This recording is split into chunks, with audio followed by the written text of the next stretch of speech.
When giving advice, we need to use indirect and soft language in order to remain respectful and not be too intrusive.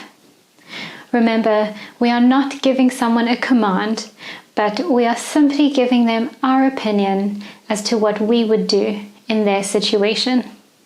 So the tone that we use when giving advice is very different to the tone that we use when giving instructions, like we did in the previous lecture. We need to really think about how the other person will feel when hearing what we have to say, and therefore we need to speak more sensitively. So we need to know which phrases to use to sound gentle, empathetic, but still be effective when giving this advice. As we have covered in many lectures before in this course, using quantifiers and indirect language are our best friends here, our best tools to use when wanting to sound respectful and gentle when speaking to someone. So let's look at an example that someone has been struggling to sleep and they want some advice as to what they could do. You could say, have you thought about meditating before bed, for example?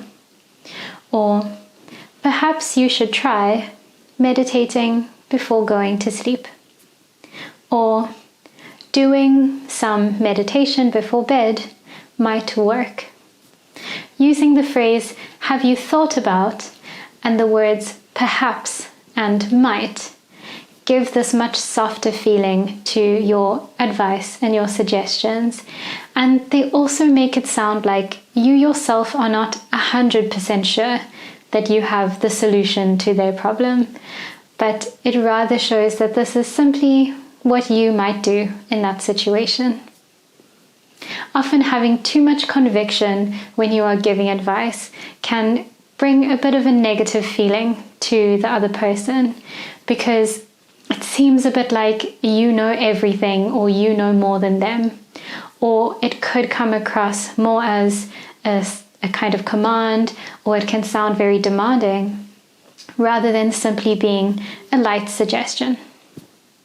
If it is a more serious kind of problem that someone wants your advice on, you can be a little more earnest when giving this advice. So for example, you could use a phrase like, I think the sooner you pay off your debt, the better. Or you should really consider paying off your debt as soon as possible. Or you'd probably better pay off your debt before buying a new car. Even though these phrases do sound a little more direct or intense, they do have the phrases I think, you should consider, and probably, which soften the tone of these suggestions. If you have actually gone through the same situation that someone else is struggling with and they want your advice from your experience, you could use a phrase like, if I were you, I'd do yoga every day. Or, in this situation, I would suggest that you do daily yoga.